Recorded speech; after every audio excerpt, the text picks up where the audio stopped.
சம்சா.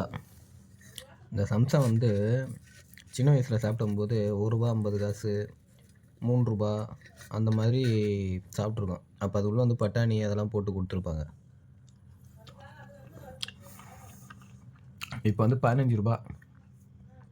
ஆனால் இப்போ அந்த பட்டாணி கிடையாது, அந்த டேஸ்ட்டு கிடையாது. சரி, விஷயத்துக்கு வரேன். என்ன விஷயம்னா, எங்கே பார்த்தாலும் வந்து எதனா ஒரு குற்றம் எதனா தப்பு நடந்து போச்சுன்னா, அமைச்சருங்க ஒரு அமைச்சரும் அவங்கவுங்க இஷ்டத்துக்கு பேசுகிறாங்க.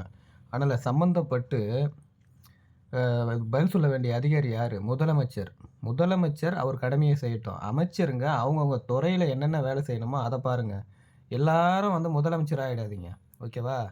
இது எல்லாருக்குமே சொல்கிறேன். முதலமைச்சர் வேலையை பாருங்கள். எல்லாரும் அமைச்சர் எல்லாரும் முதலமைச்சர் ஆகிடாதீங்க. இது வந்து நான் ஒரு கட்சி மட்டும் குறிப்பிட்டு பேசலை, எல்லா கட்சிக்காரங்களையும் தான் சொல்கிறேன்.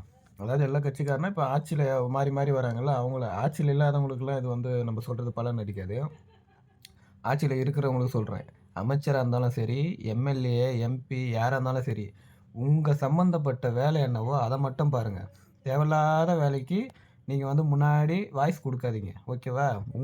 உங்கள் துறையில் வந்து ஏகப்பட்ட குறைகள் இருக்குது. அதை வந்து என்னென்னு பார்த்து அதை சரிப்படுத்துங்க. அதுக்கப்புறமா நீங்கள் வரலாம். அதே மாதிரி முதலமைச்சர் வந்து இதெல்லாம் இப்படி பேச விட்டுட்டு நீங்கள் வேடிக்கை பார்த்துட்ருக்கீங்க.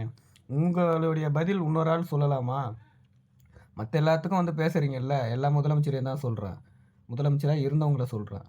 மற்ற எல்லாத்துக்கும் வந்து பேசுகிறீங்கல்ல, அதே மாதிரி இதுக்கும் நீங்கள் வந்து முன்னாடி வந்து பேசணும். தப்பு நடந்து போச்சுனாலும், தப்பு நடந்துச்சு, தெரியாமல் நடந்துச்சு, இதுக்கப்புறம் நடக்காது, அதுக்கு என்ன தண்டனையோ அதை கொடுக்கலாம் அப்படின்னு வந்து நீங்கள் தான் விளக்கம் கொடுக்கணுமே தவிர, உங்களுக்கு வாய்ஸ் இன்னொருத்தவங்க கொடுத்தாங்கன்னா அதுக்கு வந்து என்ன மீனிங்ன்றதை நீங்களே புரிஞ்சுக்குங்க.